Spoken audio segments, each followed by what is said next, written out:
आज माझ्या आयुष्यातला पहिला आंतरराष्ट्रीय प्रवास सुरू करत आहे आणि तोही ट्रेनने इंडिया नेपाळ बॉर्डर क्रॉस करून थेट जनकपूरला, जिकडे प्रभू श्री रामाचं सासर आहे. कन्याकुमारी ते काश्मीर मार्गे नेपाळ भाग 15 मध्ये स्वागत आहे. जयनगर स्टेशनवर इंडियन रुपीज देऊन नेपाली करन्सी एक्सचेंज केली. हा साईड इंडियन रेल्वेचा आहे आणि तो साईड नेपाळ रेल्वेचा.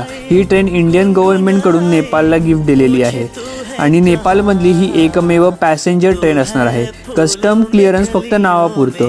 बॅग ठेवली आणि कोणीही काही विचारलं नाही. तिकीट फक्त 75 नेपाळी रुपये. आणि हो, या नेपाळ सिरीजमध्ये माझा मित्र मला जॉईन होतोय. ट्रेन आली आणि फिलिंग खूप स्पेशल होती. 2-3 वर्षापूर्वी यूट्यूबवर इंडिया नेपाळ बॉर्डर क्रॉसिंगचे व्हिडिओ पाहिले आणि आज स्वतः पहिली इंटरनॅशनल ट्रेन जर्नी करतोय. इंडियन फ्लॅग दिसला, जयनगर मागे राहिलं आणि नेपाळमध्ये एंट्री झाली. बाहेर व्ह्यू खूप सुंदर होता. सगळीकडे फार्मलँड्स. सीट मिळाली नाही म्हणून एंट्रन्स जवळ बसलो.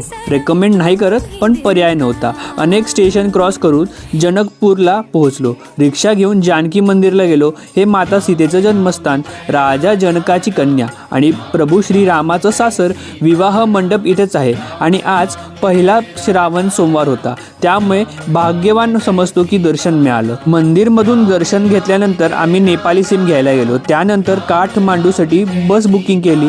मग हॉटेल मैथिलीमध्ये जाऊन लंच केलं आणि संध्याकाळी ठीक 5:30 वाजता आम्ही काठमांडूकडे जाणारी बस पकडली. भेटूया पुढच्या भागात थेट काठमांडूमध्ये.